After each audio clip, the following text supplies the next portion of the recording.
બનાસકાંઠા જિલ્લાના પાલનપુર ખાતે વિશ્વ હિન્દુ પરિષદ વીએચપી દ્વારા આતંકવાદ વિરોધી પ્રદર્શન યોજી જિલ્લા કલેક્ટરને આવેદનપત્ર સુપ્રત કરવામાં આવ્યું હતું।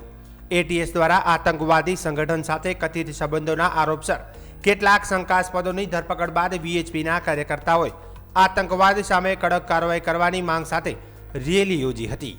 મળતી માહિતી મુજબ પાલનપુર તાલુકાના ભાગળ ગામેથી એટીએસ દ્વારા કેટલાક શંકાસ્પદોની ધરપકડ કરવામાં આવી હતી।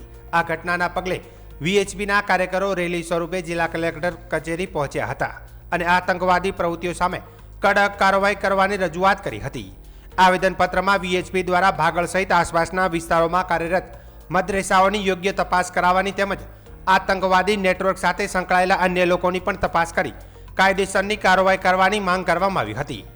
સમગ્ર કાર્યક્રમ દરમિયાન પોલીસનો ચુસ્ત બંદોબસ્ત ગોઠવવામાં આવ્યો હતો અને વિરોધ પ્રદર્શન શાંતિપૂર્ણ રીતે પૂર્ણ થયું હતું। જિલ્લા ઉપાધ્યક્ષ શામળભાઈ પુરોહિતે જણાવ્યું હતું કે એટીએસ દ્વારા થયેલી કાર્યવાહી પ્રશંસનીય છે અને જો આ કેસમાં અન્ય કોઈ લોકો સંડોવાયેલા હોય તો તેમની પણ તપાસ કરી કાયદા મુજબ કડક કાર્યવાહી થવી જોઈએ। તેમણે આતંકવાદ સામે રાજ્ય અને કેન્દ્ર સરકાર દ્વારા વધુ કડક પગલાં ભરવાની પણ માંગ કરી હતી। વિશ્વ હિન્દુ પરિષદ સાથે સંકળાયેલા અને પાલનપુર બાર એસોસિએશનના મંત્રી પ્રકાશજી ધારવાએ જણાવ્યું હતું કે એટીએસ દ્વારા શંકાસ્પદોની ધરપકડ બાદ માહિતી મુજબ સંભવિત આતંકવાદી પ્રવૃત્તિને અટકાવવામાં સફળતા મળી છે। તેમણે ભાડે રહેતા લોકોનું ફરજિયાત પોલીસ વેરિફિકેશન, ફેરિયાઓ સહિત શંકાસ્પદ ગતિવિધિઓની તપાસ અને દેશ વિરોધી પ્રવૃત્તિઓમાં સંડોવાયેલા લોકો સામે કાયદેસર મુજબ કડક કાર્યવાહી કરવાની માંગ કરી હતી। મુખ્ય જે એટીએસે જે કામ કર્યું છે સારું કર્યું છે।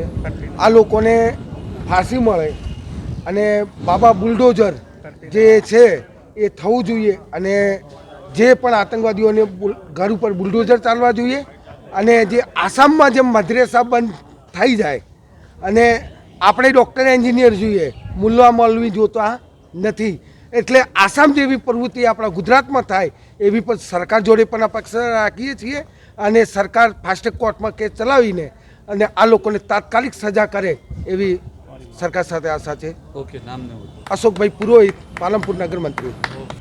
વિશ્વ હિન્દુ પરિષદ પાલનપુર અને પાલનપુર જિલ્લા વતીથી આજે અમે કલેક્ટરશ્રીને આવેદનપત્ર આપી અને માગણી કરીએ છીએ કે તાજેતરમાં પકડાયેલા 8 આતંકવાદી પૈકીના મોટાભાગના આપણે પાલનપુરના ભાગળ ગામના છે।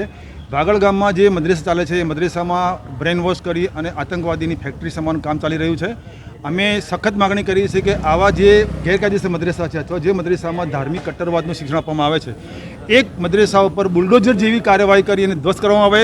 પાલનપુરનું ભાગળ એકલું નહીં પણ પાલનપુર તાલુકાના ભાગળ, મેતા, બસુ, પિરોજપુરા, શેરપુરા, કાલેડા, દાંતા, રતનપુર દાંતા અને મુમનવાસ આ વિસ્તારોમાં પણ પોલીસ સઘન ચેકિંગ કરે। અત્યારે પાલનપુર ગુજરાત એટીએસ બહુ સારું કામ કરી રહી છે। એ લોકોને પકડી અને જે રિકન્સ્ટ્રક્શન કર્યું એમાં પણ ઘણી બધી વાંધાજનક સામગ્રી પકડાઈ છે।